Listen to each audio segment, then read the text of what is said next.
¿Cómo les va? Bienvenidos a otra emisión de Filmoteca Cine Sin Pantalla. Estamos acá con los amigos Clara Albizu y Roger Cosa. Yo soy Fernando Martín Peña y hoy vamos a hablar, como todos los programas están dedicados a un tema, vamos a hablar de animales. No nos referimos a ningún grupo político en particular, sino a animales reales, animales de la fauna verdadera, ¿no? El que propuso este tema es Roger, así que a él corresponde la explicación de su elección. Bueno, muchas gracias. Somos animales nosotros también, con habla. Sí, eso me parece importante decir. No sé, somos mamíferos, vamos, digamos. Para mí vos sos un animal. Soy un poco animal, sí, muchas veces, no, es verdad. Pero es metafórico, querido. Una cosa es lo metafórico y otra cosa.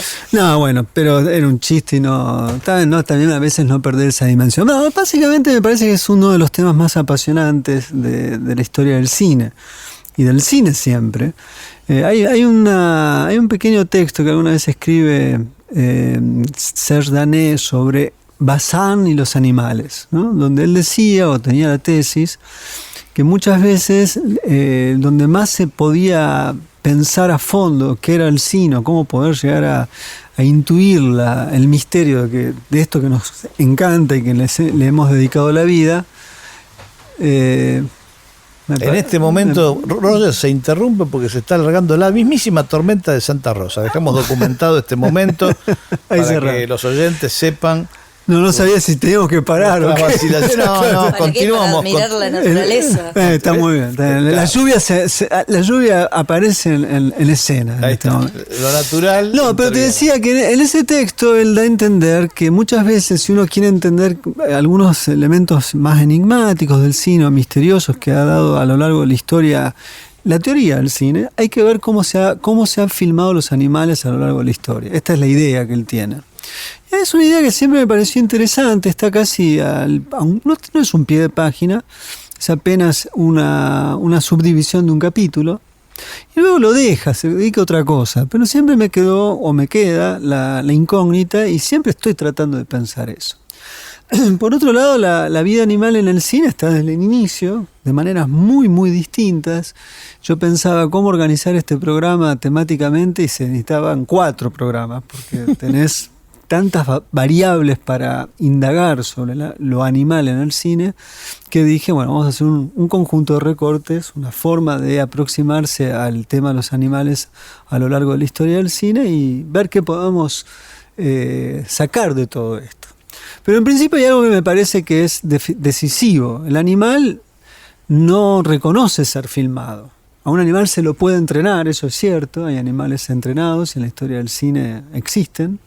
Y sin embargo, siempre que esté un animal, por más entrenado que esté frente a una cámara, hay una dimensión inesperada, azarosa. O sea, no podemos saber qué puede suceder. El caso más trágico reciente es el caso de Grizzly Man, la película de Herzog, donde este hombre que se creía casi un descendiente de los osos grizzly, en un momento el oso no estuvo de acuerdo y se lo comió. Lo expulsó de la familia, de la manera más cruel. De la manera más cruel. En todo caso, llevó a cabo esas misteriosas transacciones que hacemos cada vez que devoramos un animal. Se hace parte nuestro, de última instancia, en una forma muy perversa, uno podría pensarlo así.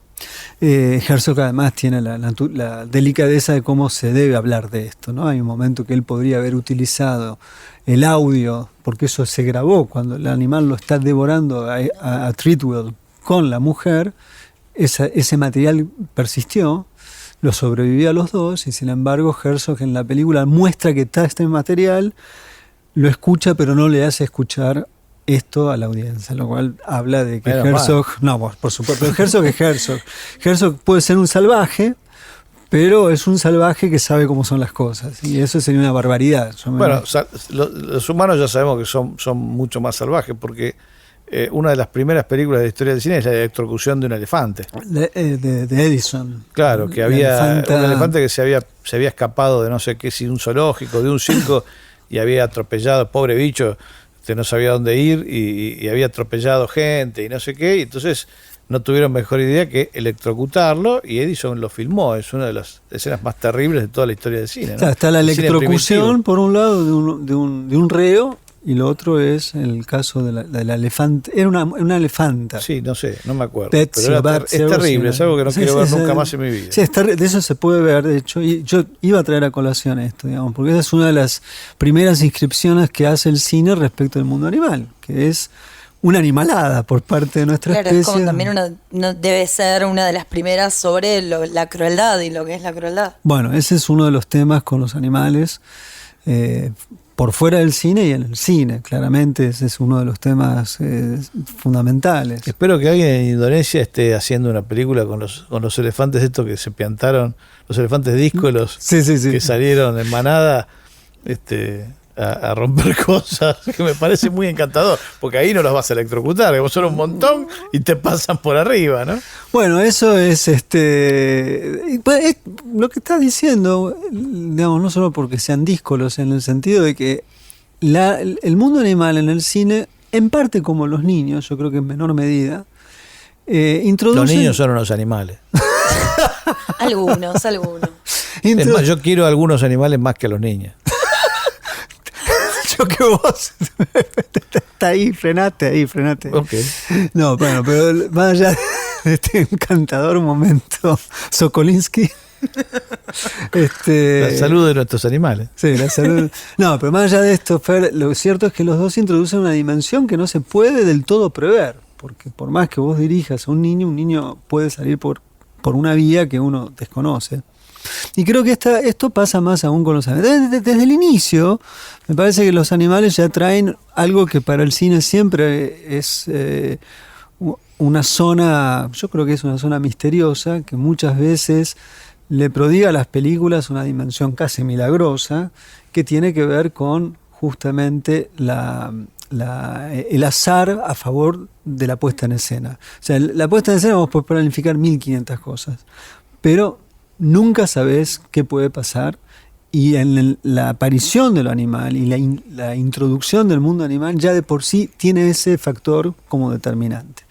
Más allá de esto, a lo largo de la historia ha pasado de todo, y lo vamos a tratar de ver a lo largo de distintos momentos del periodo del cine, cómo se filmaron, cómo los animales fueron protagonistas de algunas películas, cómo los animales se transforman en un otro peligroso, también es una opción de lectura, y también muchas veces los animales pueden ser compañeros fieles, a veces más que no solamente los perros, sino hay animales en el cine que han estado al lado de los protagonistas como verdaderos protagonistas, ¿no? Sí, probando que son mejores que los niños. Mirá, Tony de Wonder Horse, que era el caballo de Tom Mix, era casi más inteligente que Tom Mix. O sea, lo liberaba cuando el tipo lo tenían atado a los villanos.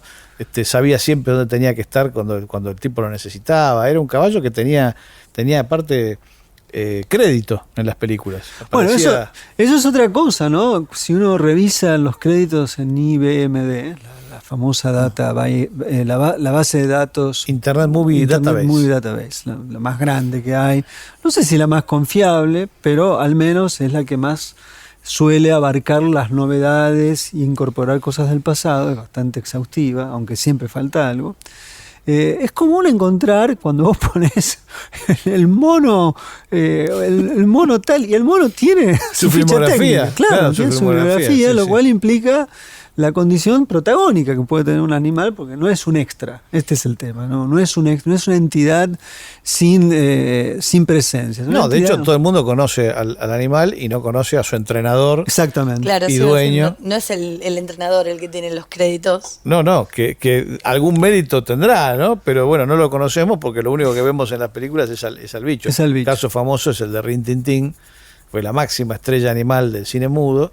No me refiero al Rin Tin Tin de la serie de televisión. 1919, ¿no? Un poquito después, a partir del 20 y pico, porque era un pastor alemán, en serio era alemán, lo encontraron en la Primera Guerra Mundial en una trinchera, y lo trajo, creo que un cabo que lo encontró, un cabo norteamericano, se lo llevó a Estados Unidos, lo entrenó, era cachorro, y lo transformó en una estrella. El tipo en la Warner Bros. Lo contrataron y el perro hacía cosas realmente extraordinarias y era siempre el mismo perro, es decir, no tenía dobles, ¿no? Claro. Saltaba paredes. Que muchas veces sucede esto, ¿no? Y las aventuras de Chatrán es el caso famoso porque los gatos no se pueden entrenar, entonces eran muchos gatos haciendo de uno solo, muchos gatos parecidos que hacían de uno, ¿no? Bueno, el otro día escuché que Babe, el chanchito valiente, fueron en realidad como 48 chanchos, porque los chanchos crecen muy rápido, cambian muy rápido y no podían conseguir uno constante Claro, no había 2 o 3 continuidad meses del rodaje. Las escenas perdían continuidad por el crecimiento excesivo del chancho. Pero por suerte los chanchos son muy inteligentes, entonces no era difícil que acepten órdenes y dirección, digamos. Eso dicen que es así, ¿no? Que hay gente que los tiene de mascotas y son recopados. George Clooney tenía un chancho. No, es uno de los animales con mayor coeficiente. O sea, es así, con las ballenas y los delfines, y no me acuerdo qué otras cosas más, los pulpos. Mirá. Pero bueno, es sabido. Hay una película reciente muy interesante, se llama Gunda, que es Gunda, de Kosakovsky, de Víctor Kosakovsky, que sigue la vida de los chanchos. Después se entremeten las gallinas y posteriormente las vacas, ¿no? Es decir, la unidad de trabajo de una granja. Uno ve el costado animal de la granja disociado de la producción de la granja. Cuando la intersección de ambos órdenes, cuando eso sucede, nos da Orwell. Sí, nos da Orwell y nos da un deseo de rebelión de los animales. Claro. Porque es uno de los dibujos animados más famosos de la historia británica de la animación es precisamente Rebelión en la Granja, dibujo animado que además está en dominio público, se puede ver muy fácilmente, y que es una adaptación bastante fiel de la novela. Pero en principio hay algo que sucede en el inicio. Pero perdón, con chanchos y dibujos animados, para mí la escena más absolutamente genial de la historia del cine es la escena en la que Chihiro ve a sus padres convertirse en cerdos, es increíble, comiendo comida basura en una especie de McDonald's, ¿no? Porque es como una cosa más fantasmal, onírica, fantasmal, espectral, y están los chanchos todos devorando y los padres son chanchos. Vos sentís un poco la desesperación de la niña. Sí, totalmente. Es un momento, en ese sentido la imaginación de Miyazaki es extraordinaria, y una película como La princesa Mononoke también, porque ese es un caso genial. Los animales en Mononoke, o en general en Miyazaki, pueden hablar, pero hablan de otra manera. Entonces no hablan como la antropologización característica con el habla en los animales de Hollywood en general, que tienden directamente a emular nuestras formas de hablar. Los animales hablan, pero es como si tuvieran la capacidad de hablar sin ser humanos. Me parece que es muy interesante siguiendo otra lógica. Eso es muy interesante. Eso, ¿no? Él hizo hay uno, no está muy nombrado entre sus películas, pero a mí me gusta mucho también El Porco Rosso. Es genial eso. Que es una maravilla. Hecha, aparte no tiene ninguna explicación. Dice al principio que esta película transcurre en la era de los biplanos. Y entonces, sin ninguna razón, en un lugar anterior a la Primera Guerra Mundial y qué sé yo, hay batallas de aviones y el as de la aviación, en lugar de ser el varón rojo, es el Porco Rosso, es un chanchito con bigotes que anda manejando el avión. Después todo lo demás, si yo no recuerdo mal, son humanos. Sí, es verdad. Sí, es una película poco vista, es de las primeras, quizás un poco por eso. Pero creo que en el momento donde justamente donde el mundo animal adquiere una dimensión mayor, creo que es La princesa Mononoke. Porque allí hay un desequilibrio justamente dado por las guerras de dinastías, etcétera, nuestras civilizaciones, y los animales en alguna forma están entrando con las vidas también animal, vegetal, digamos, el reino de las plantas, el reino de los animales. Están en una situación yo diría, no de desprecio, pero sí de fricción con nuestro mundo, ¿no? Es una película que trabaja muy bien, de una forma muy inteligente, eso que a veces se habla como un equilibrio dinámico de la ecología, no en un equilibrio utópico como si se pudiera volver al pasado, sino que hay siempre una interacción entre las especies. Y esa película para mí comprende esa dimensión. Sí, y retoma temas que ya había planteado Osamu Tezuka, ¿no? Que es su antecesor inmediato en la animación, otro gran animador japonesa. Tampoco tan conocido, trabajaba más con cortos, ¿no? No, serie de televisión, él sí. es famoso por Astro Boy, sí. sus mangas y qué sé yo, es un poco el introductor del sí, cine animado, me había olvidado de Astro Boy. del cine animado japonés, ¿no? Es decir, es el gran antecedente de Miyazaki en la historia de la animación japonesa. Y también tiene una zona de su obra que va por plantea esa, por lo menos ese deseo de armonía entre distintos mundos que siempre está amenazado. Pero como sea, hay algo que no nos puede, no podemos omitir, que es la relación de los cómicos con los animales, los grandes cómicos, tanto Chaplin como Buster Keaton, Max Linder, todos han tenido una relación con los animales muy interesante. Dicen, y esto lo decía Eleanor, su esposa, era extraordinaria la comunicación que él lograba con cualquier bicho. O sea, como si los bichos lo entendieran, el animal que fuere, ¿no? Si tenía que trabajar en una película con un animal, obviamente eran animales entrenados y todo, pero se establecía de inmediato una relación entre el animal y él que era muy alucinante, porque de pronto el animal le obedecía, ¿no? Y hacía lo que él quería que hiciera. Es decir, no sé, para mí siempre hubo algo muy misterioso, muy introspectivo en Keaton persona, que le permitía, por ejemplo, este tipo de comunicación con las fieras, ¿no?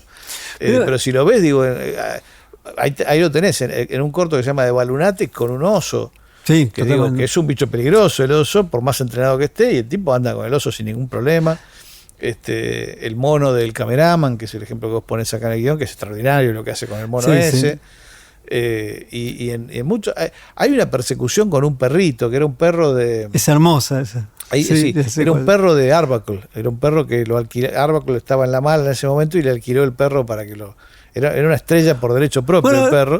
Y hay una persecución alucinante, el corto se llama El Espantapájaros, y el perro lo persigue durante medio corto a Keaton, y evidentemente está haciendo lo que Keaton quiere, porque responde a una coreografía que se la señala a Keaton con sus propios movimientos. Es fabuloso. Bueno, eso que acabas de decir me parece que es lo más hermoso de lo que venimos diciendo, ¿no? Una coreografía.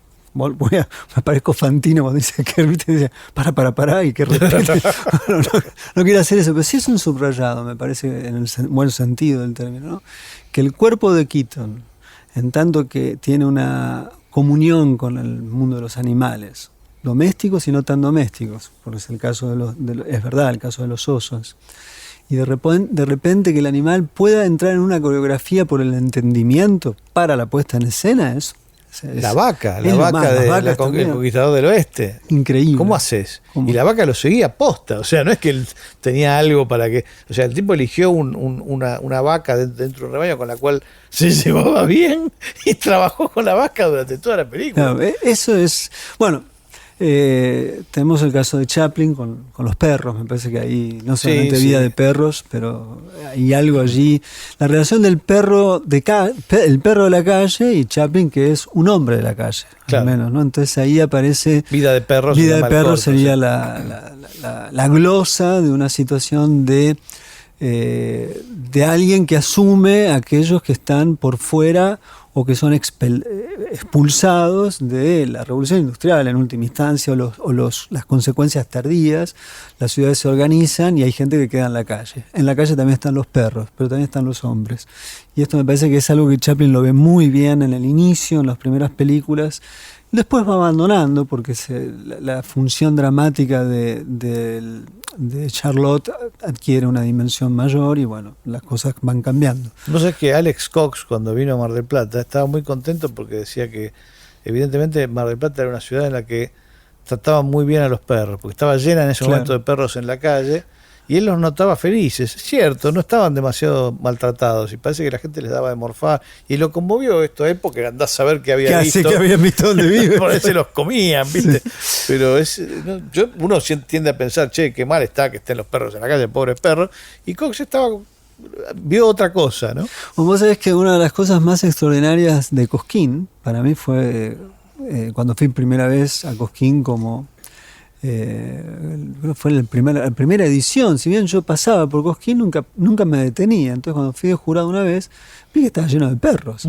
Después, cuando hace la película Rosendo Ruiz 3D, lo más extraordinario que tiene esa película no es el relato sobre la cinefilia, la aparición de Campuzano, Prividera, cada monstruo ahí, sino que eran los perros. El tipo se había dado cuenta que Cosquín era una ciudad de perros, que los perros callejeros habían sido absorbidos por la lógica urbana y estaban ahí, convivían y la gente entendía que era así, que así es. Y es verdad que es así. A lo largo de todos estos años yo he seguido, digamos, en cada edición del festival miro y bueno, en una época yo vivo sacando fotos de perros, de calles solamente, y tenía como 35 fotos durante 4 días de la cantidad de perros que había.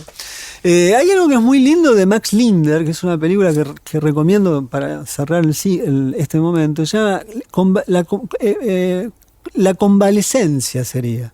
Tiene una escena extraordinaria con un caballo, pero que no se puede creer, un caballo maldito que lo trata mal, y en el momento donde se pone en juego la vida, él es un convaleciente, un perro viene a salvarlo. Es una escena de una dulzura, pero de una genialidad, porque los animales parecieron realmente ser extraordinarios actores que están allí frente a cámara y vos decís, no puede ser que hagan esto estos animales. Bueno, hay una escena en un corto de él que se llama El sombrero de Max, que él viene perdiendo su sombrero sistemáticamente por distintos accidentes, necesita imperativamente tener un sombrero para ir a visitar a su prometida, por los protocolos familiares, qué sé yo.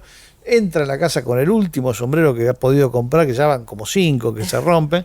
No sabe dónde ponerlo, tiene miedo, entonces lo pone en el piso pensando que el piso no se va a caer, digamos, no se me va a estropear. Es extraordinario, porque en el instante en el que el tipo lo pone en el piso, viene un perro y le mea dentro del sombrero. No sé cómo está hecho, porque el plano no corta. Claro. Una cuestión aparte es hacer que un perro se mueva, ordenarle que se mueva, y otro también que no, mee, es un plano largo. No, el tema es que sea el plano, que el perro entre y mea. Exacto, con el sombrero lo pone en el piso, en el instante en el que lo pone en el piso, entre el perro y lo mea adentro. Eso extraordinario. Ese es el tema que tenemos que hablar hacia el final. Yo propuse revisar un texto de Bazán, ¿no? Nos vamos igual ahora al corte con Pablo Casals, nada menos. ¿Pero por qué Casals? ¿Por qué Casals? ¿Por qué? Porque es el canto de los pájaros. Ok. Y solo por eso. Muy bien.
Estás escuchando Filmoteca, cine sin pantallas, una producción del Ministerio de Cultura de la Nación.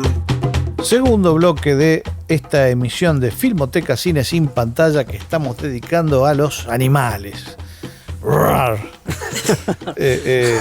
Y acá Roger plantea meternos con las películas científicas de Jean Painlevé, un genio del cine francés, redescubierto hace relativamente poco, ¿no? Porque Painlevé está en esa zona de la historia del cine que siempre se consideró un poco marginal, esos lo que llamábamos de chicos documentales, y que después cuando lees un poco sobre estética, qué sé yo, en realidad aprendés que no se pueden llamar documentales porque son películas didácticas y no sé qué.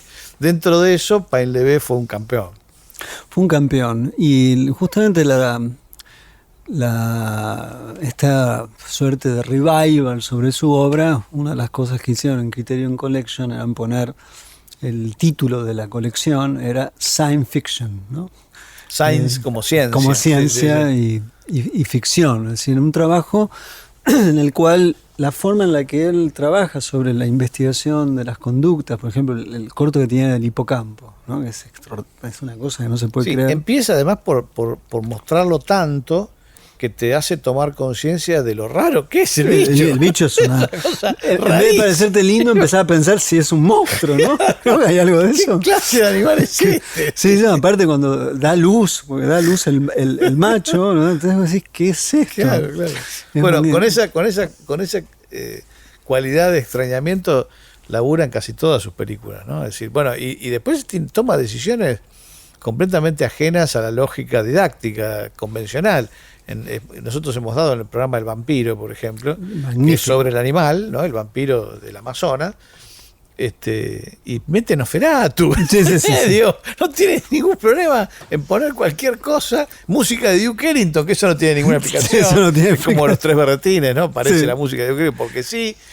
Y todo el tiempo la cercanía del plano te obliga a pensar qué raro es esto, ¿no? Qué cosa tan verdaderamente extraordinaria, en el sentido riguroso del término extraordinario, qué ajeno a nuestra experiencia, ¿no? Bueno, que creo que eso es un poco la aparición de la cámara, que bueno, uno asimila el cine a la voluntad de contar, o sea, la voluntad narrativa, pero hay también una voluntad perceptiva y además una suerte de extensión de nuestras capacidades perceptivas, sobre todo ópticas. Y uno puede, no lo digo yo, es una idea que la hemos hablado alguna vez, Epstein, o sea, piensa en sus textos, más allá de sus películas geniales, en sus textos que son tan geniales como sus películas, habrá de entender que hay una suerte de historia que va del telescopio o el catalejo al microscopio a la cámara. Y por otro lado, la cámara como un instrumento de indagación sobre el mundo circundante, pero añadido a eso, la escala de planos lleva a que uno vea cosas que jamás vería con sus propios ojos. De tal forma que es inmediata la experiencia que vos decís, qué extraño es este mundo. Es un mundo que yo no podría ver con mi ojo orgánico, pero que el ojo mecánico de la cámara, plus alguien que piensa una puesta en escena inteligente, lleva a que el extrañamiento que estás diciendo se torne absolutamente ostensible, porque el vampiro es una cosa rara. ¿Qué es lo que estamos viendo? Y lo saca de un lugar que es muy difícil, porque lo saca del lugar, por un lado, de la codificación que tiene el vampiro como bicho maléfico o lo que fuera, y también uno se permite verlo bajo esas circunstancias, bajo la experiencia casi, yo diría, de sorpresiva de lo que es ver algo por primera vez, y en este caso algo que generalmente está mancillado por ser vehículo de enfermedades, ni qué decir ahora. Pero aparte por meterse con la sangre. Con la sangre, ¿no? Todo, claro, está esa cosa, ¿no? En el fondo. Pero de pronto uno lo mira y dice, claro, uno vuelve a entenderlo como un animal y no un pseudo monstruo o un animal que nos chupa la sangre, sino como, bueno, ahí hay algo que está vivo, que tiene su biología. Y que vive así. Y que vive así. Claro. Y creo que eso es lo que tiene lo de Painlevé, esa genialidad, ¿no? Es el uso extraordinario del primer plano, como una forma de conjurar las deficiencias o los límites de nuestra mirada, que es una mirada que encima pasan los años, vos y yo, no es el caso de Clara, tenemos anteojos, empezamos a no ver. Bueno, eso llevado al problema ya no de la incapacidad de ver, sino la incapacidad de ver en un sentido mayor. Bueno, la cámara permite eso, es un anteojo de nuestros símbolos, nuestros signos, de nuestra forma de estar en el mundo. Y Painlevé para mí lo que hace es asombrarnos a partir de esa mediación que efectivamente ejecuta la cámara cinematográfica. A mí me parece que es algo que cada tanto a mí me gusta volver a las películas de Painlevé. Me parece cuando filma el mundo submarino, por ejemplo, ¿no? Estos bichos que viven en la oscuridad, ¿no? o estrellas de mar, ¿sí? Es algo que uno ve en la playa como fósil, ¿no? Claro. No lo ve como un mundo viviente que coexiste con uno. Y para mí es terrible porque muy fácilmente se pierde nuestras capacidades de asombrarse frente a la naturaleza, a la vida natural. No es una cuestión de poetas, o en todo caso sí, porque nada puede ser más serio que una poesía de Juan L. Ortiz. Me parece un acto político de primer orden en un sentido, si vos me decís. Alguien que no puede vibrar con un texto de Ortiz, me pregunto si puede vibrar con un texto de Marx en un lugar. Me parece que ahí hay un lugar de coexistencia de cómo ser sensible a lo otro. Bueno, dicho esto, que parece una digresión, me parece que ahí hay algo muy hermoso en la poder volver a entender un mundo que está allí y que no es un mundo de los científicos. Es un mundo, es nuestro mundo también. Eso me parece a mí que es importante. Y esa es la gran genialidad de él. Es a través de una prosa, si se quiere, científica,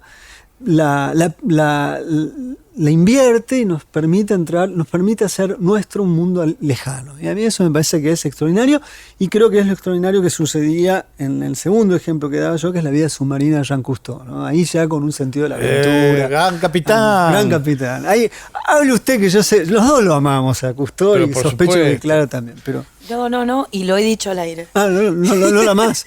No, me da miedo. ¿Te da miedo? Ya lo hablamos. Mira. No, me dan miedo los peces.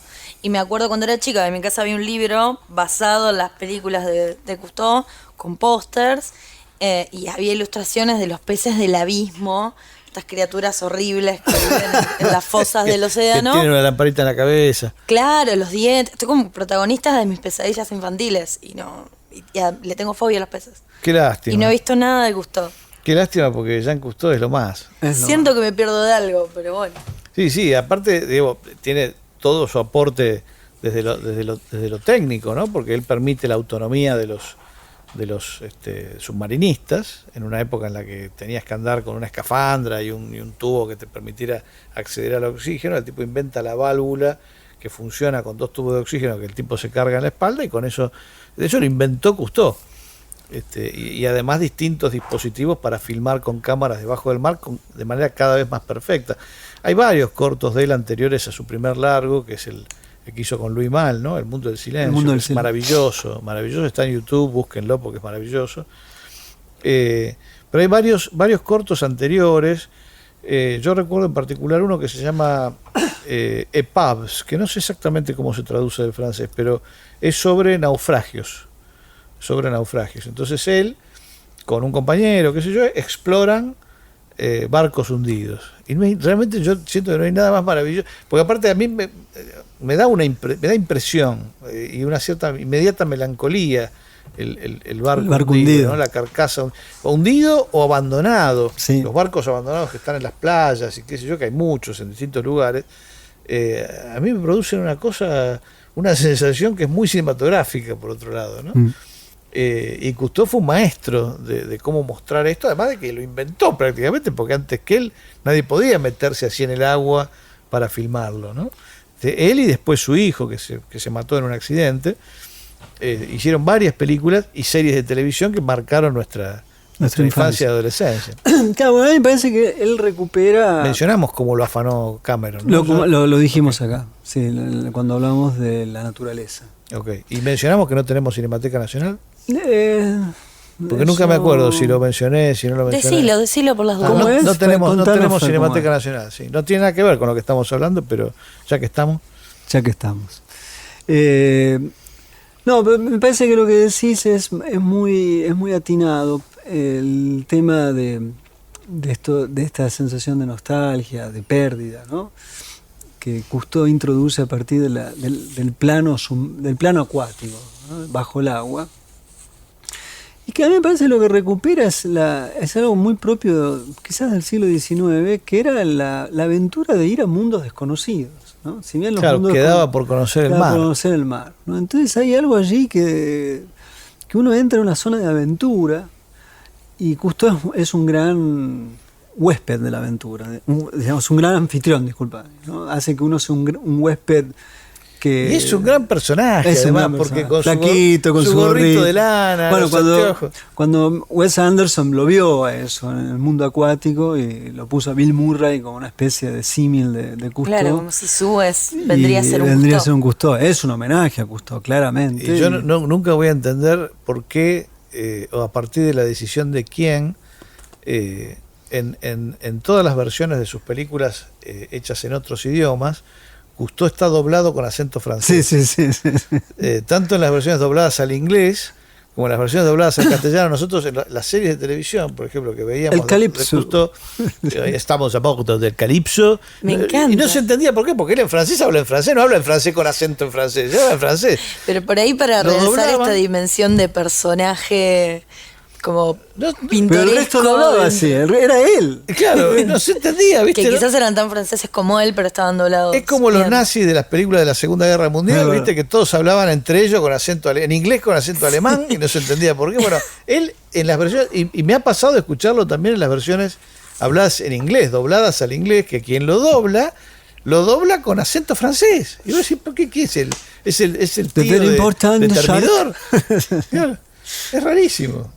Es muy raro eso. Pero eso terminaba, yo debo reconocer que eso terminaba de configurar al personaje. Claro, es lo que Entonces, decía, el claro. capitán era el que hablaba y el que pescó eso también muy bien para satirizarlo fue Caloi, que había un Clemente que era el Clemente Cousteau, que andaba por el mundo submarino y hablaba en francés.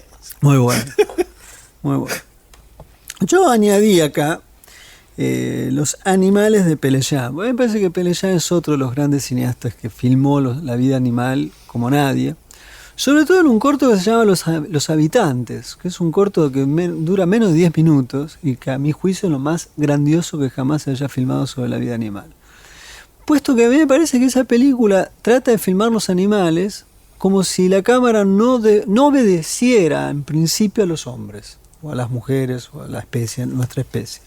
Obviamente es una propuesta imposible, pero al menos como gesto es interesante.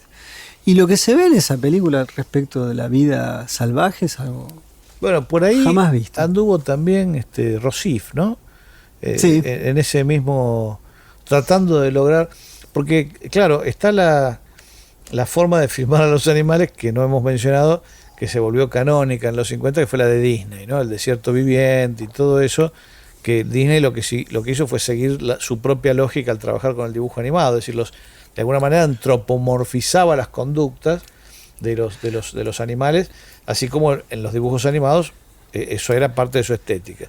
Y entonces, bueno, aunque estaba filmando animales reales, la explicación que el locutor daba de la conducta de los bichos se correspondía con la del hombre y no con la de los animales.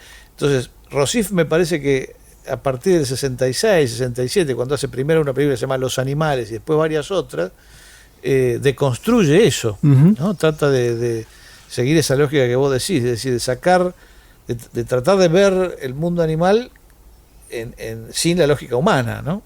Sí, y lo que vos decís, además de ser una operación de antropomorfización, me parece que también es una operación de infantilización de los animales, ¿no? Porque muchas veces la narrativa que acompaña la lectura de la vida animal es un poco es como si al espectador le hablaran ¿cómo les gustan los animalitos? ¿No? Es como eso, ¿no? Hay algo de eso. Total, y hay un montón Luego de... las trillitas de oro detrás de las cámaras. Hay un montón de documentales que lo siguen haciendo Y en especial los destinados para niños. Yo a veces cuando los veo en mi casa por tus hijos. con mis criaturas, digamos, hay un montón que son así. Y viene el pajarito y te dicen, ¡ay, viene el pajarito! Y el pajarito tiene otro amigo pajarito. Y no son amigos, son pájaros. Hay una cosa. Asumilo, no son siempre hay amigos. una cosa que me encanta, se ve en una película de Derek Sharman sobre Wittgenstein. Él dice en un momento, esta es la gran distinción entre el mundo animal y nuestro mundo. Dice, un perro te puede esperar un amo, pero no lo puede esperar un miércoles. Es muy genial eso. Y bueno, no son amiguitos los Claro. pajaritos. Son otra Bueno, cosa, pero no amiguitos. Que por un lado, lo que vos decías antes de Miyazaki haciéndolos hablar en otra voz, Claro. que hace suponer que hay algo, una conciencia, exactamente. pero es otra conciencia. Es otra cosa. Eso es genial para mí, Miyazaki. Para mí siempre ha sido algo muy distintivo de él. Que bueno, insisto, en la princesa Mononoke, pero también en lo de Chihiro se ve eso. En el viaje de Chihiro también está.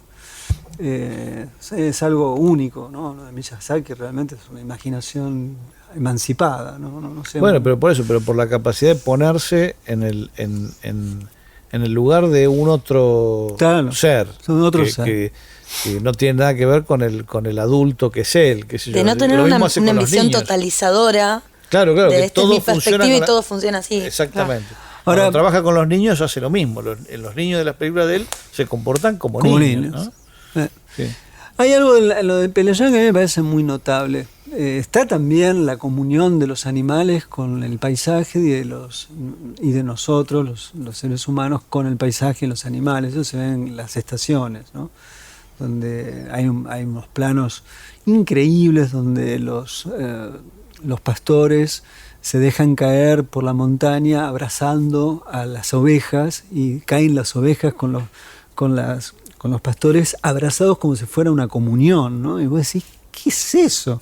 ¿No? Y toda esa película, que es además un retrato del pueblo armenio, en un sentido muy, muy fino de la idea de pueblo más que armenio, es algo único. Pero eso que él conquista de cómo filmar el sentido del pueblo, también filma el sentido de la vida animal con el pueblo, en el caso de las estaciones. Ahora, Los Habitantes es una película que se puede ver en internet, creo que ahora incluso hay mejores versiones, y sugiero ver eso, porque es algo único. O sea, hay unos planos que están... Yo una vez le pregunté a Peleján cuánto le había llevado filmar Los Habitantes. Dura 8 minutos 70, ponele 90, casi 9 minutos. 8:40, no sé. Y me dijo 2 años y medio. Vos decís, ¿cómo? ¿Perdón? ¿De qué habla usted, señor? Cuando vos ves los planos, claro, decís, el tipo se mete en una manada, que están todos los animales corriendo, y la cámara está en el suelo. Y vos ves algo que nunca viste en tu vida, y claro, decís, no hay otra manera de entender la fuerza animal, la relación de las patas de los animales golpeando la tierra en conjunto, en grupo, en manada. Y no hay otra forma de filmar eso que sea esa forma. Claro, claro. Es extraordinario. Y Bueno, así es uno cada de cosa. de los planos, digamos, entre comillas, del Rey León, de la escena donde muere el padre del personaje principal, de Simba, porque lo tira a su hermano al medio de una... ¿Cómo se llama? ¿Una estampida? ¿No? Sí, una estampida. De los news, y los planos son todo el tiempo esos, y también, no sé, el humo subiendo por el paso de los animales, el ruido, y también el fondo de sus pezuñas, digamos. No podemos pasar dejar pasar esta mención sin recordar que eso también es un choreo de los japoneses, concretamente de Kimba, el león blanco, la segunda serie que hizo Osamu Tezuka, ¿no? Todavía no han pedido disculpas los de Disney. Los herederos de Tezuka están esperándolas, porque hay unos textos ahí que dicen, nosotros fuimos siempre respetuosos de nuestras influencias, siempre reconocimos Fleischer, Disney. Esto está mal. Hay un sitio web que dice, esto está mal, pagame. Esto que han hecho está mal, ¿eh? Y no se bailen con chiquitas. Ahí la idea de honor es importante. Sí. Van a esperar lo que haga falta. Pueden esperar 70 años más. Yo que ellos, en cualquier momento te aparece ahí un samurái en tu casa. Sí. Nos vamos al corte con música de William Tyler de la película Primera Vaca. ¿Esto es Kelly Richards? Kelly Ahí Richards. va.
Estás escuchando un contenido del Ministerio de Cultura de la Nación.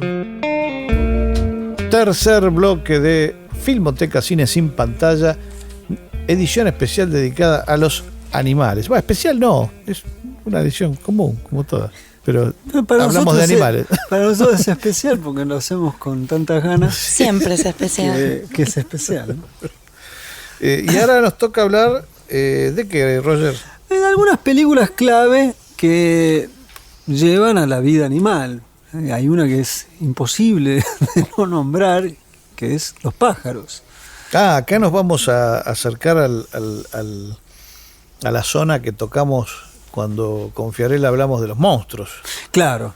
Claro, en parte sí, pero en parte no, porque los monstruos ya son, en última instancia, una transformación, ¿no? Los pájaros siguen siendo pájaros. Algunos, claro, sí, los pájaros sí, pero tienen una conducta monstruosa sí. O extraña, sí. O absolutamente fuera de algo que nosotros presumimos que el mundo animal no tiene cambios, y sin embargo, de pronto los pájaros empiezan a... digamos, no se comportan como pájaros estrictamente, ¿no? Los pájaros hacen cosas que no hacen los pájaros y el mundo se pajariza de cierta manera, ¿no? Algo por el estilo. Yo nunca más pude ver esa película seriamente después de ver la de Mel Brooks. En donde hay una escena me acuerdo. Que parodia a los pájaros y que no les vamos a contar porque realmente es un placer descubrirla, ¿no?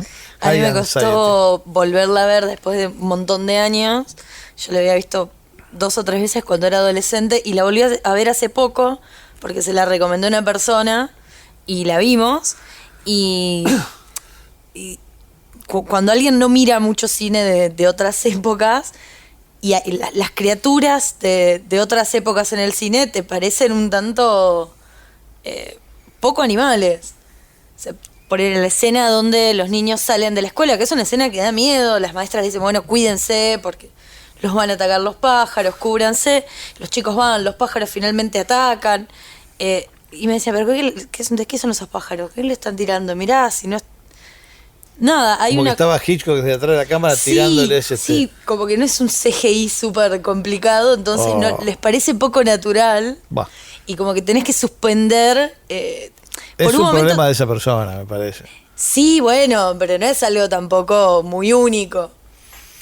No sé, yo no sé, me parece que tiene que ver con la actitud con la que vas al cine. Yo me acuerdo siempre de un... Sí, eso sí, absolutamente, porque vos tenés que suspender el momento en el que estás pensando, bueno, esto no es cierto. No, claro, pero me refiero... se le ven los hilos.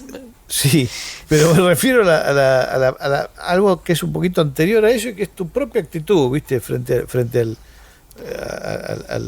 a la obra cinematográfica. Yo me acuerdo siempre de un tipo que estaba sentado al lado mío. Yo fui a ver... Me gustaban, yo las reivindico, las 2 películas de Los Ángeles de Charlie que hizo Drew Barrymore. Sí. Ahí con sus amigas, qué sé yo. Sí. Y la segunda fui a ver, que esto es mucho más descosida y demencial que la primera.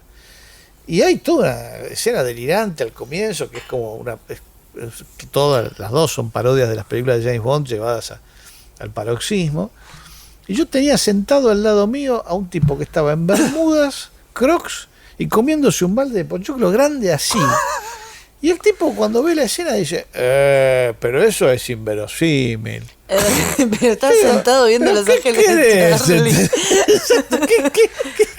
¿Qué viniste a ver? ¿Entendés? No, me parece que tiene que ver con eso, tiene que ver con una actitud personal, ¿no? Me parece que las películas no tienen nada que ver con eso.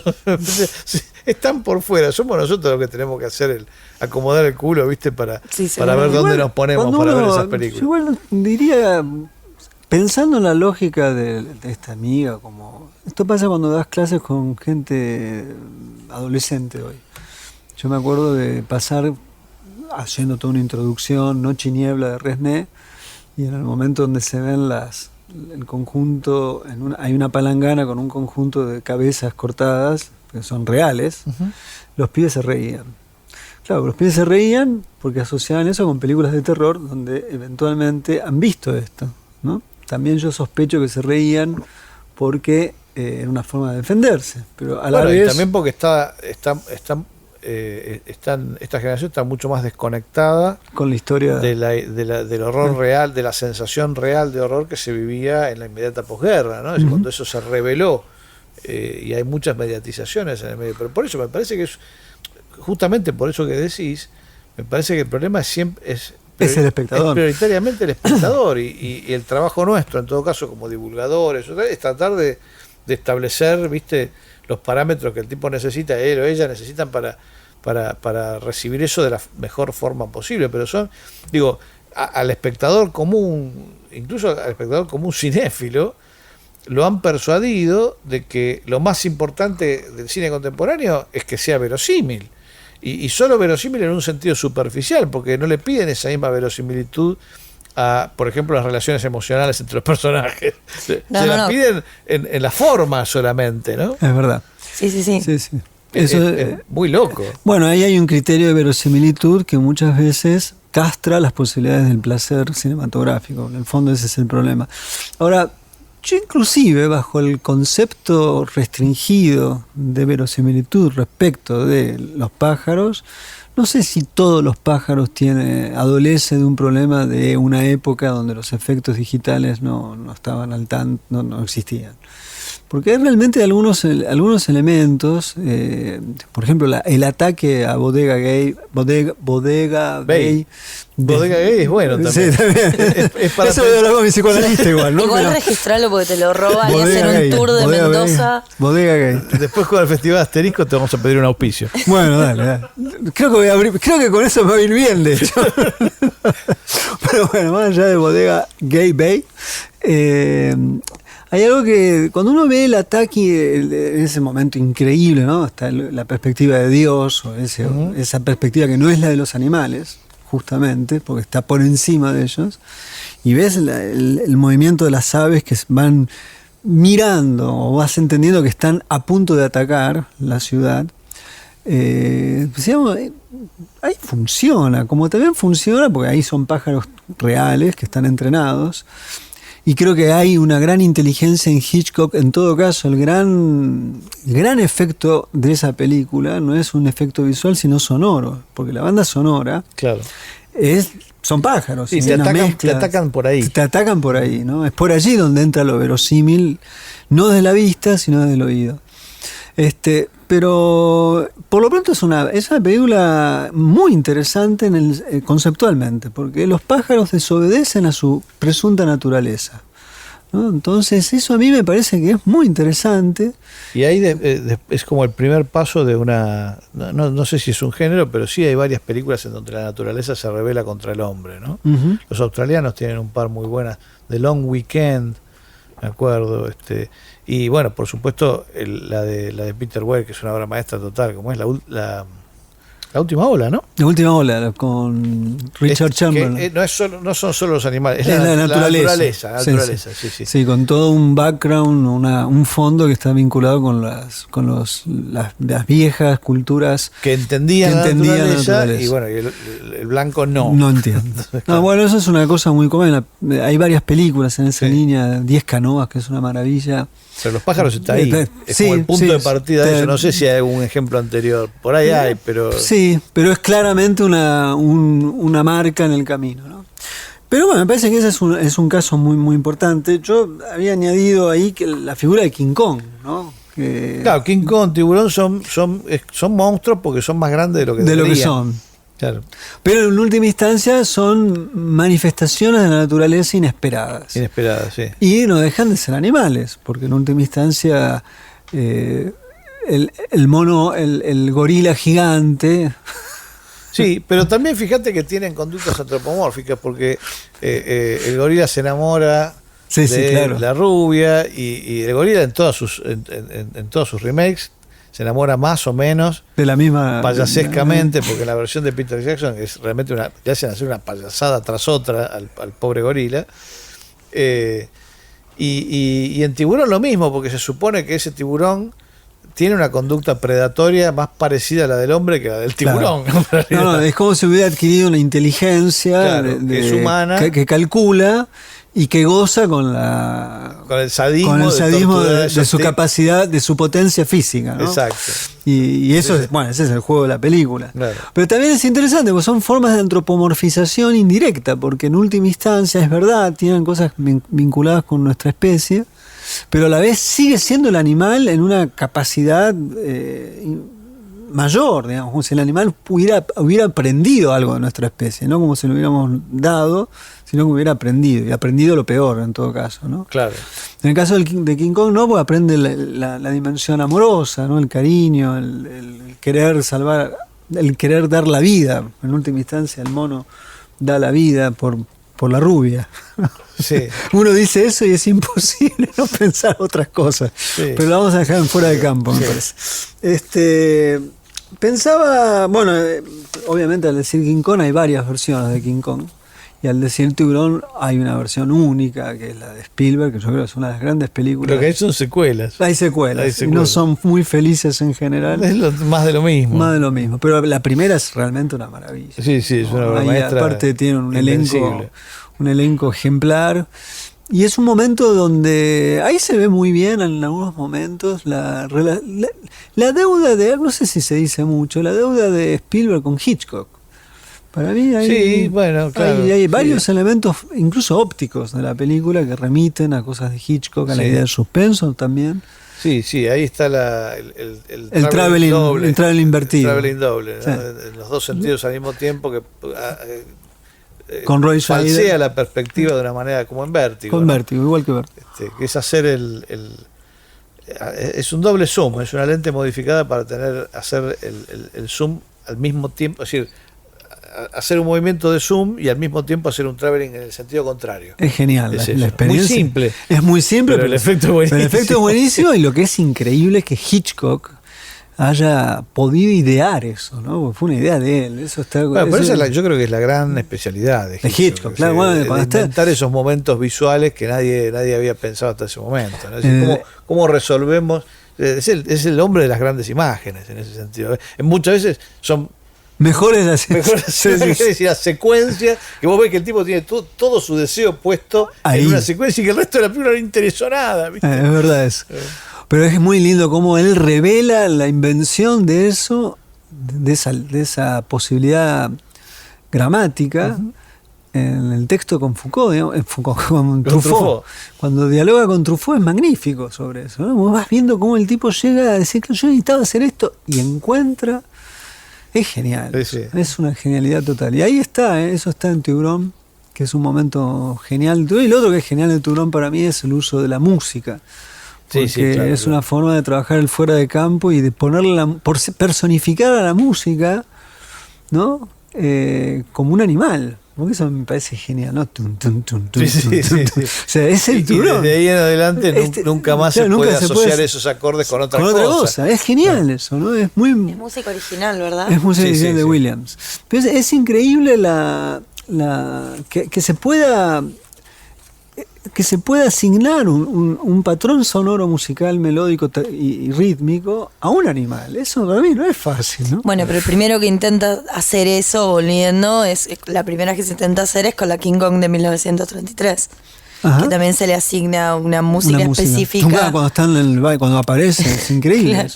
Los pasos primero, que los pasos no son pasos, sino que es música. Sí. Son acordes, ¿no? Es decir, hechos con toda una orquesta con mucha fuerza de los vientos, porque el problema, lo hemos dicho acá, era cómo haces esto, cómo le das verosimilitud para el público que estuvimos mencionando hace un ratito, para los exigentes, un poco limitado, claro.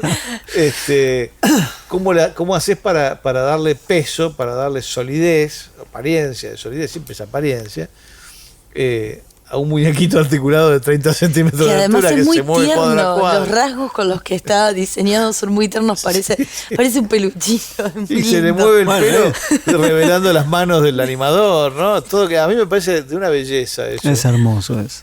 Me parece extraordinario. Aparte, ahí está, yo creo, el ingenio y la invención, ¿no? Decir, bueno, esto, obviamente vamos a filmar algo que es imposible, entonces, ¿cómo lo hacemos? Y bueno, y ahí se inventan una serie de procedimientos y sobreimpresiones laboriosos, arduos, dificilísimos. Hoy tenés un tipo con una computadora que más o menos hace siempre lo mismo. Y ese peso de lo físico no está más. Uh-huh. No está más. Va a perfeccionarse, por supuesto, qué sé yo, pero la verdad que no. Desaparece, me parece, la calidad artesanal del asunto, ¿no? Que para entrar dentro de un lugar para mí totalmente misterioso. Y creo que misterioso y sin gracia. Creo que es un tema más para el próximo bloque. Para el próximo bloque, sí, los animales sin animales. Claro, pero que es todo un desafío desde la perspectiva también ética de la producción. Es algo muy serio en un sentido. Es ético, es ontológico la imagen. Puede funcionar narrativamente. porque funciona narrativamente. Pero después vamos a hablar de eso. No, yo me omití algo que no debería haber omitido debido a mis pergaminos. Creo que esto será un castigo absoluto de mi parte. ¿Qué Me voy a cosa? maltratar a mí mismo. No he nombrado a Baltasar, El asalvo Baltasar, la película de Bresson, que es una de las grandes Pero es muy películas. triste esa película. Probablemente, pero es una película importante en materia del mundo animal porque pone al animal como un testigo de nosotros, ¿no? A partir de la mirada animal vemos... Baltasar era pequeño, peludo y suave. Qué hermoso. Pero es una de las grandes películas de la vida animal, probablemente uno de los desenlaces más increíbles de la historia del cine, ¿no? Que no lo vamos a revelar, pero ese final es algo... Te había quedado del No. bloque anterior lo de Wallon Green y los insectos. ¿No? Hemos eso hablado que de es los insectos. que lo hemos pasado ya... Sí, supongo, no lo hemos pasado en el momento en el que lo estamos grabando, pero lo vamos cuando quizás esto se acabó el mundo. Quizás hay una invasión animal. ¿No? Sí, la crónica Hellstrom, que es una película totalmente demente y que parte de imágenes documentales con insectos para imaginar un apocalipsis en el cual los insectos se van a apropiar de la Tierra, ¿no? Como debe ser. Sí, yo creo que ya son, digamos, hace rato que son los dueños de la Tierra y no le importa a nosotros nada. no les importamos nada. Nada. Y que es muy impresionante porque la película hace algo genial, esa película, que es hacer coexistente o coextensivo más que coexistente la lucha de clases con la lucha de las especies. Claro. Es muy impresionante lo que hace, y de modo muy inquietante, muy ingenioso, muy divertido, muy terrible. Y también ahí el primerísimo plano de las hormigas, de las abejas, de las avispas, de las flores. Bueno, ahí ya estamos en el mundo, en otro reino, ¿no? Claro. Pero es contundente la contingencia de las especies, porque Bueno, todos pueden morir. Recordemos que Wallon Green es el guionista, entre otras cosas, de La Pandilla Salvaje de Sam Peckinpah, que empieza con los niños jugando con metiendo, como es, un escorpión, un alacrán, no sé, un escorpión me parece que es, a que se lo devoren unas hormigas, ¿no? O sea que ya el mundo de los insectos estaba ahí. No sé si por iniciativa de Wallon Green o de Peckinpah, pero ahí. Que es muy parecido. Claro, eso, es la ¿no? misma idea. La misma idea. Vamos al último corte de la jornada con Balushka. Balushka, eso es porque en las armonías Weckermaster de Béla Tarr, todo gira en torno a una gigantesca ballena que está en el pueblo. Entonces, por esa ballena va esta canción. Muy bien.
Fernando Martín Peña, Roger Cosa y Clara Albizu hacen Filmoteca, cine sin pantallas.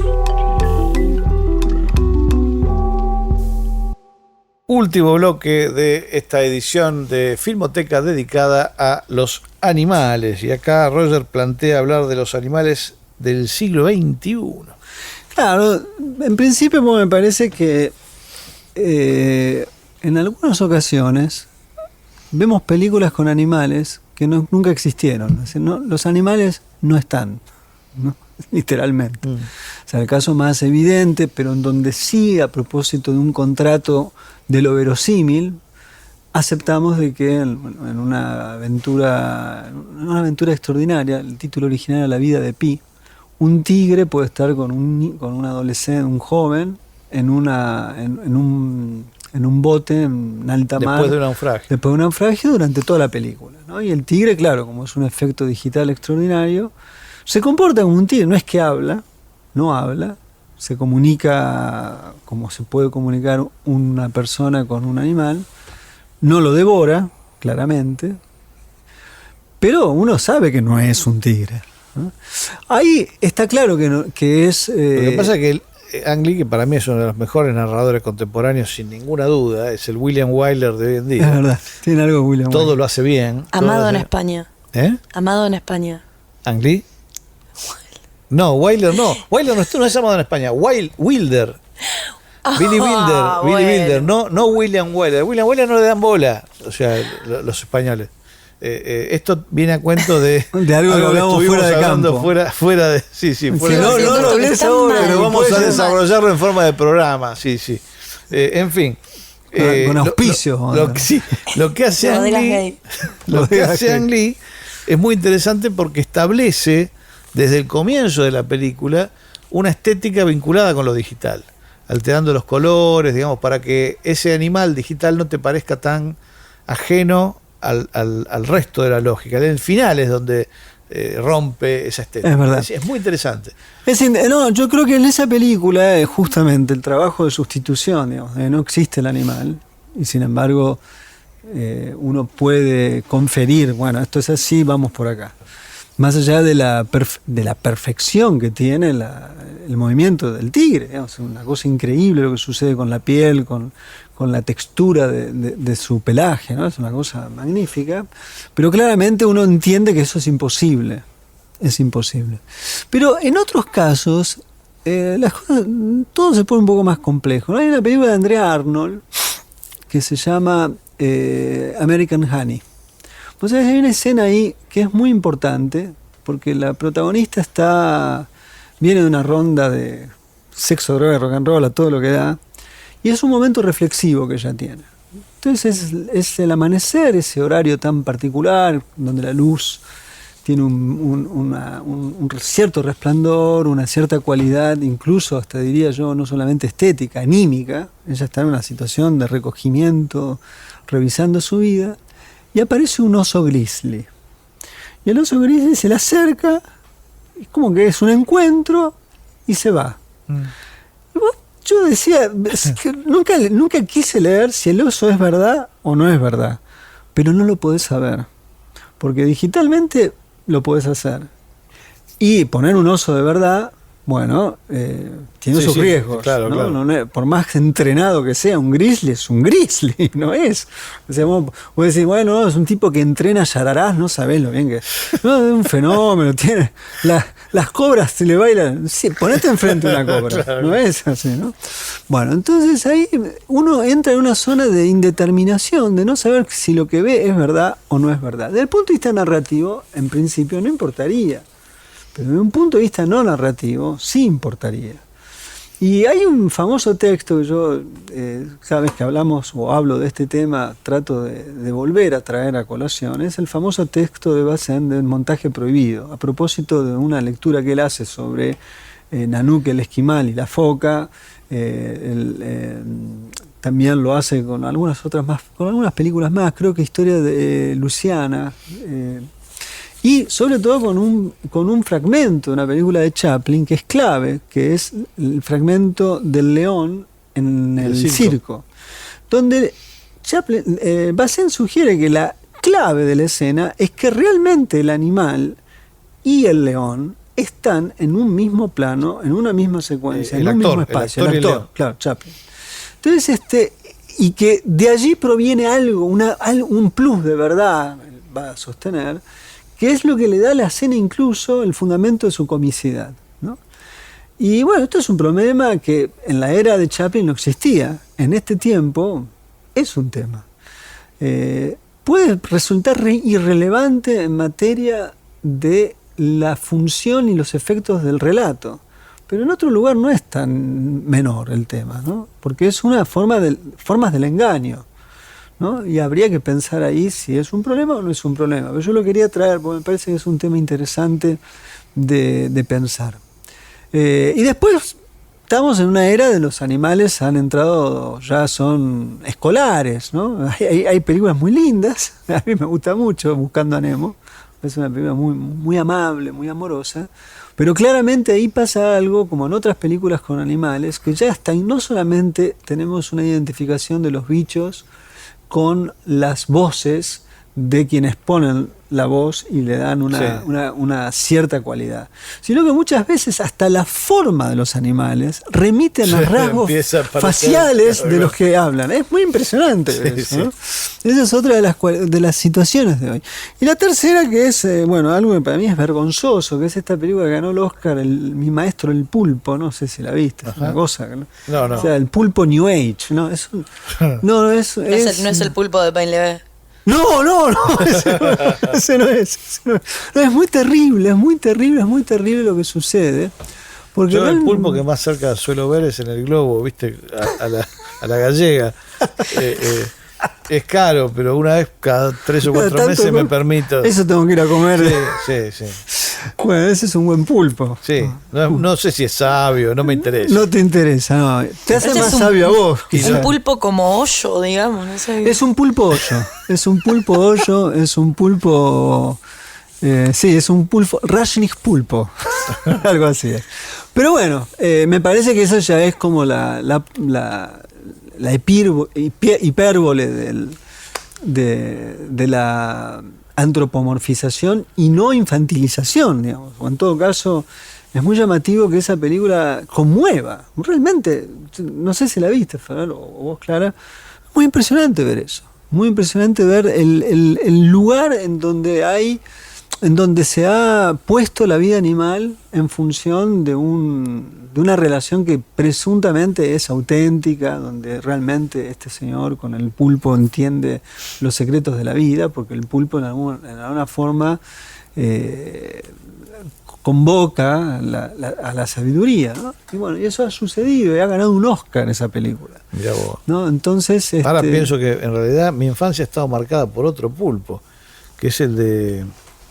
Hablando de Disney, ¿no? La versión que hizo, que es muy buena, de 20.000 leguas de viaje submarino, que tiene un ataque de un pulpo gigante. Me encantaba. Contra el cual combate Kirk Douglas tenazmente. Y el pulpo está muy bien hecho, ¿no? Es verdad. Agarra el submarino y lo abraza. ¿En los autos locos no hay un pulpo también? No tengo idea, pero esto no es un dibujo animado, digamos, es una versión de la novela. Sí. Claro. Kirk Douglas, el animal Kirk Douglas. Exacto, es esa era una versión salvaje de la del novela cine. dirigida por Richard Fleischer, es un peliculón. A mí me encantaba esa película. James Como Mason es el Capitán Nemo, está todo bien. Y ahí hay un pulpo realmente muy bien hecho. Yo en algún lado leí que cuando tuvieron problemas en el Tiburón de Spielberg para volver más o menos funcional al bicho, terminaron llamando al mismo tipo que había hecho ese pulpo para poder solucionar la cuestión técnica. 20 años antes. Y me parece que fue él el que más o menos le dio forma definitiva al tiburón. Pero no sé dónde lo leí, puede ser apócrifo. Vamos entonces ya terminando un poco el programa no sé si te queda algún tema. No, quedan muchos. Pero... Bueno, no es intención ser exhaustivo, no vamos a agotar nada. ¿Te queda alguna cosa en el tintero que quieras? No, me parece que hay muchas cosas para decir.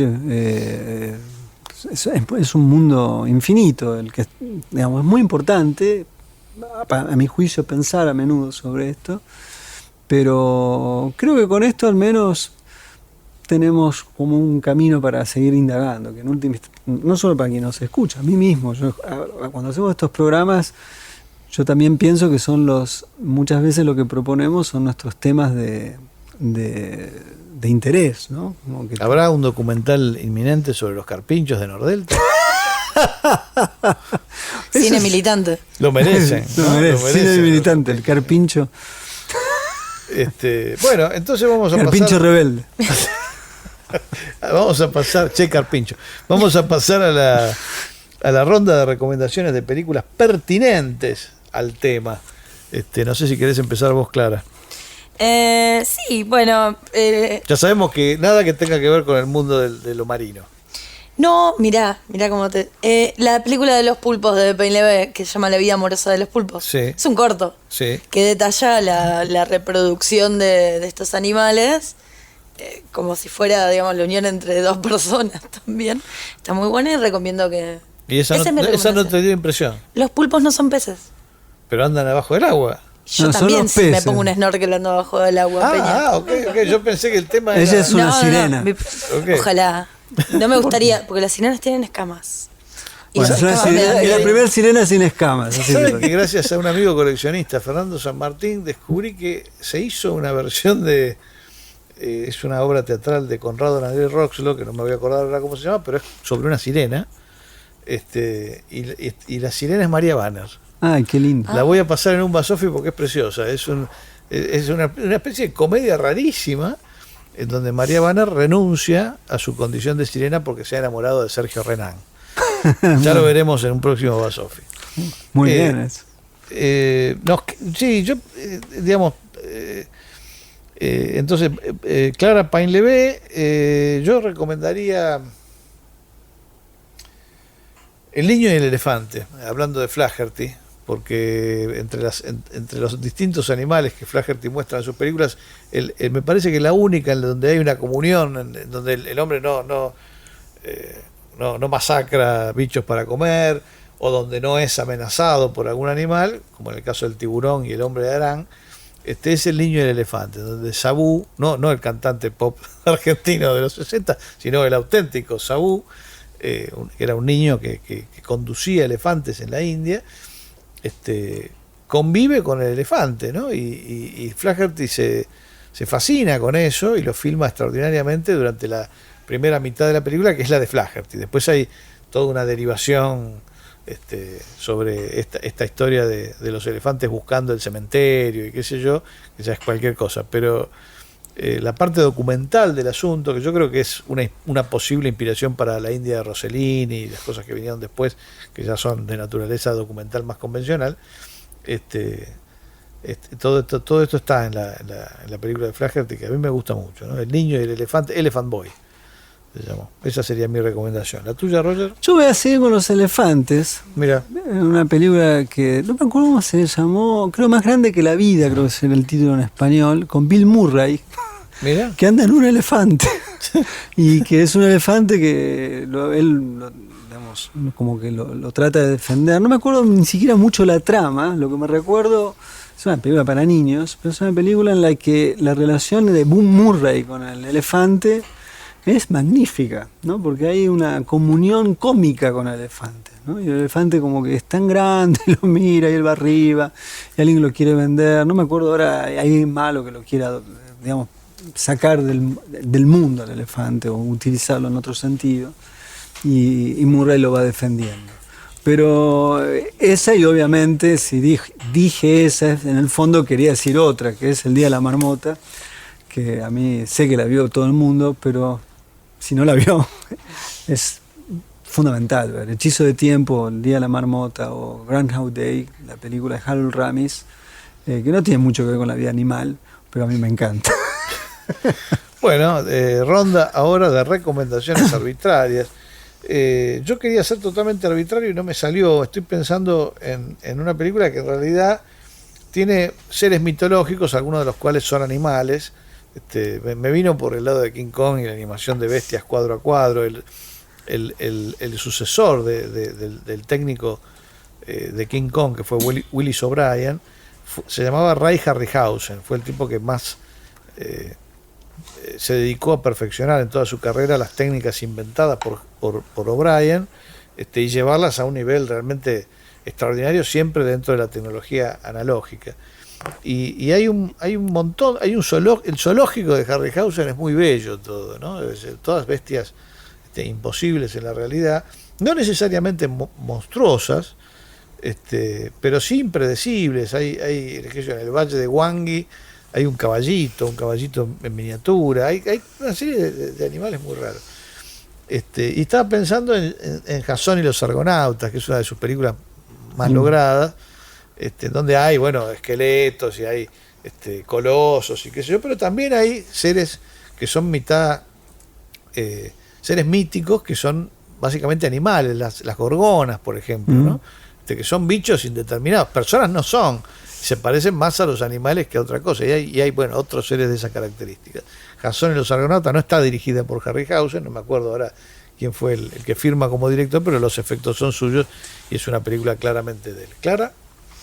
Me parece que voy a recomendar otra que, como la que dijo Roger, vio todo el mundo, que es El Enigma de Caspar Hauser de Herzog, donde también Herzog vuelve con, me parece, con estos temas de qué es lo salvaje, lo verdaderamente salvaje, lo animal, lo humano, como nada, en referencia a las películas de las que hablábamos en el primer bloque de este programa. ¿Roger? Yo voy a recomendar una película al revés. Yo invertí las recomendaciones, me parece. A esta altura me doy cuenta. Tropical Malady, de Apichatpong Veerasetacul, que los últimos 20-25 minutos el encuentro con la vida animal es absoluto, y hay un tigre ahí que aparece en un árbol, que es una de las cosas más extraordinarias que yo recuerdo en una película que tuve la suerte de verla en un Bafisi tuyo, en 2004. Ah, mira. Ah, no. No, 2004 no fue mío. 2005. 2005 sí. Sí, pues ya había pasado el Bafisi, o sea que 2005. Y no podía creer lo que estaba viendo. O sea, era algo que no podía entender que había visto lo que había visto. Y es algo vinculado ya a los animales, pero los animales pertenecientes ya no solo al reino animal, sino al mundo de lo mítico, que también es una zona de los animales, ¿no? Sí, que aparecen representando vaya a saber qué. Cosas desconocidas. Cosas desconocidas. Pero sí son entidades que pueden disociarse o ir más allá de las reglas del mundo de la física. Y es muy hermoso lo que sucede en Tropical Malady. Muy bien, nos vamos entonces con el tema 5 piezas en trío de Jacques Ibert. ¿De qué película es esto? De Agora Lembrame. Ah, ok. Y ahora, recuérdame, porque ¿sabes por qué? Porque esa película plantea, son dos hombres que son pareja, pero lo que es increíble, tienen unos perros, y los perros son como los hijos. No es como una especie de familia, ¿cómo se llaman ahora las familias ensambladas? Pero en vez el ensamble no es con otras familias, son los perros el ensamble, claro, ¿no? claro. Y lo viven así. Es algo que uno ve muy seguido. Muy seguido, Sí. pero es muy impresionante como en esa película se puede ver eso, ¿no? Así De que, hecho, bueno, si van a mi casa me van a ver a mí con los tratando a gatos. mis gatos. Ayer fuimos a comprar la comida a los gatos antes que ir a comer nosotros, me acuerdo perfectamente. Con Ibert, entonces, y 5 piezas en trío, nos despedimos. Muchas gracias por acompañarnos. La semana que viene, una nueva edición de Filmoteca Cine Sin Pantalla.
fue una producción del Ministerio de Cultura.